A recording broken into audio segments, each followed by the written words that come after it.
السلام عليكم ورحمة الله وبركاته. ازيكم يا حبايبي؟ عاملين ايه؟ يا رب تكونوا بخير. معلش انا بقول الفيديو بسرعة كده عشان انا متأخرة في الغدا. هنعمل غدا خفيف سريع لحماتي. ما تقولوش ايه كمية البصل دي، احنا كده بنحب البصل. نعمل صينية بطاطس وصينية فراخ والرز على النار بنعمله معاكم اهوت. خليكم معايا شوفوا هنعمله ايه. هنحط ورق لورا ونحط اي توابل عندنا، لو في فصين حبهان او حبان مطحون، كزبره وبابريكا بقى ورشه كمون وبابريكا، احنا بابريكا وكركم، واي توابل تحبوها، جوز الطيب بس بسيط عشان فيها حرمانيه. حته زبده، حته سمنه، ندعكوا البصل فيها كويس جدا، وندعكوا الفراخ او البطاطس حسب ما احنا بنحبه. دي اهم خطوه، ونعمل رز معاه بالمره.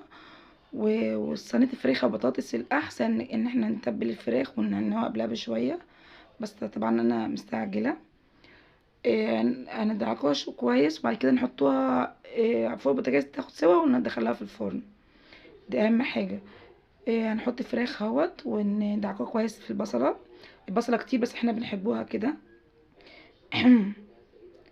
ورق لورا قبل ما نقدم الاكل لازم نشيلوه طبعا بعد ما كنا خلصنا. ده بقى العيش. ده العيش بتاعي، ده انا بموت فيها الاكله دي. دي كده خلصناها خلاص. انا خدت وش تحت وبعد في الشوايه، بعد كده طلعناها فوق. كده خلصنا الاكل الحمد لله. ودي حاجه بسيطه عشان حماتي مش قد المقام، والله دي ملوخيه خضراء كانت هي جايبها لي وانا عملتها. دي بصله شوربه قبلها بيوم.